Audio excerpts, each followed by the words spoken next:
Today we're asking the question, why crow pose? Hi, I'm Melissa and welcome to Living Your Yoga. Thanks so much for watching. Today we're answering the question, why crow pose? Recently I asked my Facebook community, what yoga poses do you avoid the most? And crow pose came up a lot.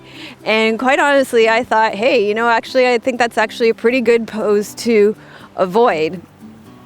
I know it's one that I definitely avoid too. After practicing, giving it a good shot, questioning why I avoid it, and then realizing that in order for me to practice it and find that point that I have to focus on not to fall, my neck has to be an extension, and it's a major trigger for me for migraines, that it's actually not a good one for me to practice.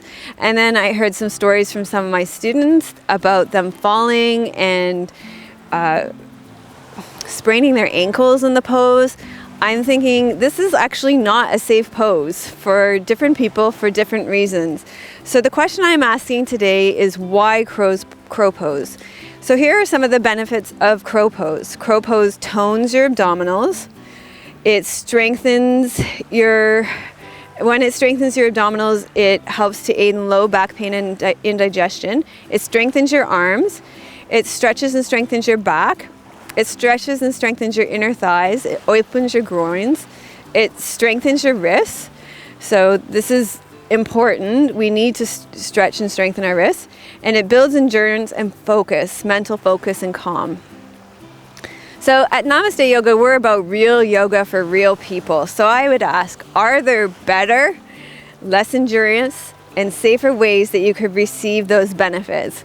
And I would answer that question with a really strong yes. So I can think of one pose that would tone your abdominals, strengthen your arms, your back, and your wrist, and build endurance and focus much more safely than crow pose. So can you guess what that might be? You can probably think of one too. So for me, that would be plank pose. So let's try that one today, especially if you do it on your hands and your wrists. So okay, and I have to do a downhill plank. So let's start on all fours and try not to lose my Kindle into the ocean. So start on all fours, reach your right leg back and then reach your left leg back and come into plank pose.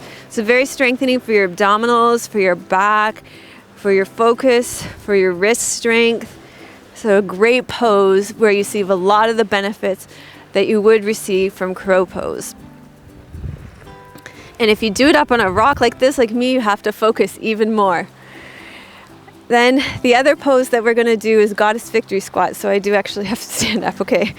So this one is going to also require focus and concentration because of the way your feet are. It's a balancing pose as well. I'm going to come down here a little bit. Turn your legs out to 10 and 2 o'clock, and you're going to sit right down. So then you get your opening of your groin and your inner thighs and that same kind of focus and concentration.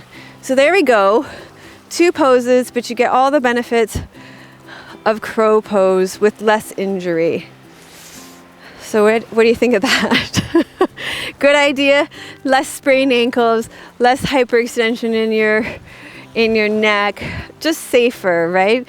So I think sometimes when there can be striving for these poses that we think we have to do, we can stop and ask ourselves, what are the benefits of these poses?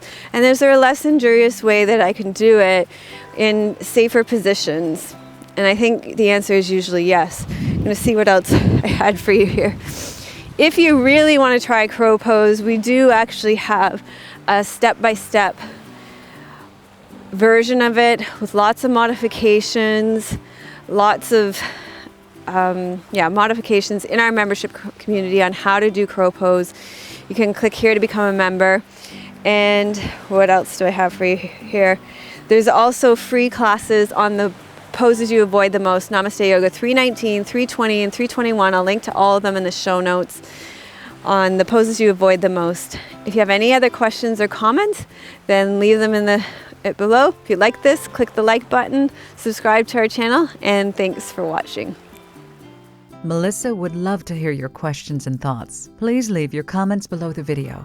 Thank you for your reviews on iTunes and YouTube. Your reviews help us to share yoga and a yoga lifestyle with others around the world. If you have a question for Melissa, you can leave a voice message at melissawest.com, and Melissa may answer it in an upcoming blog.